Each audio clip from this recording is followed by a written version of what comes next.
What are the things that drove you crazy then as a parent, but it breaks your heart a bit now that that moment has gone? The kids grow up so fast.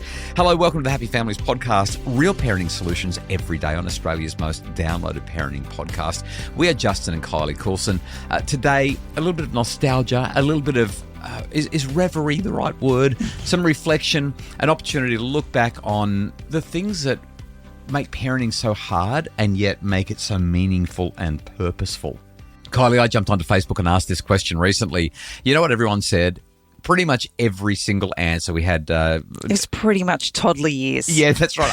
I miss when I was exhausted. I miss when my children were biting, kicking, scratching, when they wouldn't eat the food and threw stuff all over the floor. I miss those days. I miss the stinking. I'm reading and going, no. No, there were some great ones. There was reading the same book over and over again. Yeah, don't miss that. Bedtime routine where you're going through the motions and trying so desperately to have everything calm, and your kids are bouncing on the bed and just having a ball, and the sass and the sticky fingers, the toilet training. Oh my gosh, toilet training. Lying with your children when you're trying to pat them to sleep and you've got to try and hide from them, or trying to work out where the creaky floorboard is so that you don't stomp on it as you walk out the door. Yeah, I mean, I get some of the nostalgia with some of those, but for most of them, I'm just glad that we're not dealing with it anymore. Now that we've got a granddaughter, I love not having to deal with most of this stuff. I just love the cuddles and the fun stuff, but I already loved that, and I'm literally asking the question: what did drive you crazy, but now you miss it? And I love some of the answers that you gave. Is there anything for you? Yeah, there is. There's a couple. The first one is that curious toddler who wants to know why. Oh, yes. As a young parent who felt so time poor and so frazzled most of the time, another why just often would send me over the edge. Yeah. And yet I think back to those years, and what was so beautiful about that was our kids' desperate desire for connection and curiosity. They want to understand the world around them firstly, but they trust that you've got the answers. And now we've got teenagers who, number one, they know everything. They're not curious about anything. Not curious. They know it all. And we definitely don't have all the answers. Oh my goodness, yeah. So I really miss those times, and how number one, how much easier their questions were. I know. Yeah. But secondly, their desire to connect. I've got one for you. This is going to be weird because I complained about it incessantly, and I think if I had to start doing it again, which we won't because our kids are older, but if I had to start doing it again, I would complain again, and yet it's still one of my favourite memories.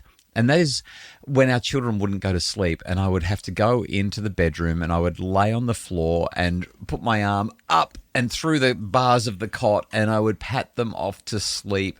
And usually I would fall asleep on the floor beside them and wake up at, 11:30 or 1 a.m. And you wouldn't come and get me because you were so exhausted that you would fall asleep waiting for me to finish patting them off and come to bed. So I'd just wake up with a crick in my neck, and having slept on the carpet, having slept on the floor for an hour or two or three or four. For some reason, as much as I hated that, I kind of, it breaks my heart that I don't get to lay on the floor and pat my kids off to sleep anymore. Is that weird? It feels weird saying it, and yet it's how I feel.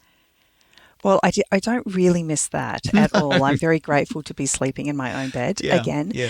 But I did used to get really, really frustrated with the kids coming into our bed at 3 a.m. or whatever time.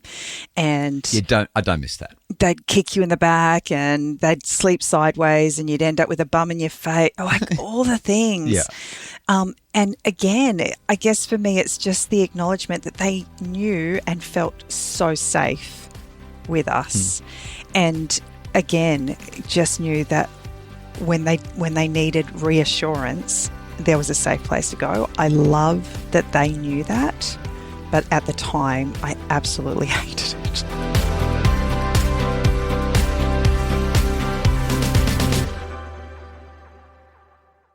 I got one more for you, one more, and I think you're going to think this is a weird one. But now that our children are older, so our youngest is 11, our oldest is in her mid-20s, we often now, I shouldn't say often, but with a lot more regularity than ever before, we have the house to ourselves.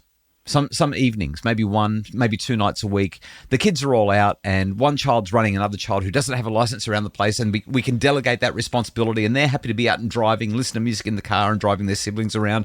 And so we'll be at home. We get to have dinner alone once or twice a week, maybe once a week. No kids. I know that when we go out for dinner or when we get to have a date night and we look at each other and go, oh, the peace and quiet, how good is it? But it's kind of different when you have an event where you go out and have dinner versus you're sitting at home and it's just the two of you without the kids. There's no noise, there's no conversation, there's no discussion about... That sounds like heaven to me. I might have a few more years before I'm going to be in the same position you're in. And maybe that's because for me, I still feel like I'm very much actively parenting. Yeah, I guess so. And we are making it hard for ourselves because we had 6 kids and there's only... With a 15-year age gap, our youngest being 11, we've got an almost 2-year-old granddaughter running around the place as well. So the house is starting to get that toddlery feel again. We've had to lift everything off the bottom shelves and there's toddler toys around. But I don't know, it's just the noise. The noise, we don't get it. And you clearly are away way too much because there is noise in our house. I miss it. Like I never. I think the neighbours sometimes think someone's being murdered. Oh, no. And that's when they're singing. Yeah, that's right. So that's kind of me. Is there anything else that's on your... This might be the world's shortest podcast we've ever done. But is there anything else from you? The last one for me is play dates in the park.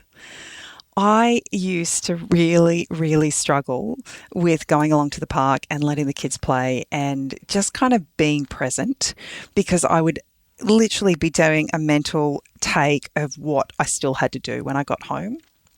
And often those play dates would last for hours because we're all stay-at-home mums. We were looking for something to keep our kids occupied so they weren't destroying the house or we weren't having to deal with the ongoing challenge on our own.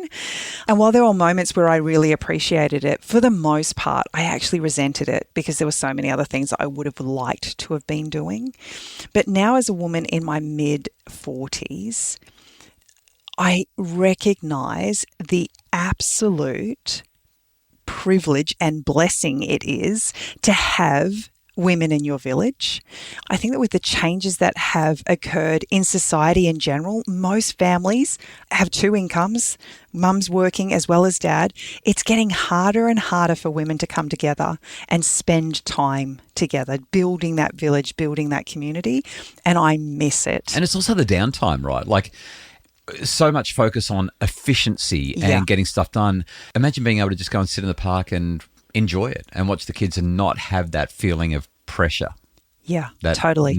And when I think about that specifically, one of your followers actually said something so profound in relation to that post. She said, I wish I loved it more when I was in it, but I just didn't have the perspective.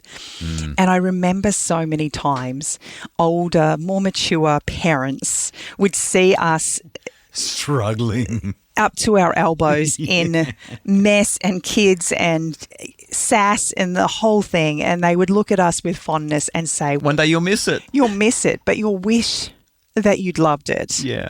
And we would both look at each other and go, they have no idea what they're talking about. Yeah. But the reality is there is a part of me that deeply, deeply wishes that I recognised it and appreciated it for what it was in the moment. Well, normally I've got the take-home message, the key takeaway. I think you've just nailed it. Soak up the moments, even the hard ones. Be present. One day you'll look back and you'll miss even the stuff that you can't believe that you would that you would miss. The Happy Families podcast is produced by Justin Rulon for Bridge Media. If you'd like more information and more resources to make your family happier, we'd love for you to visit us at happyfamilies.com.au, and we'll link to that Facebook post in the show notes.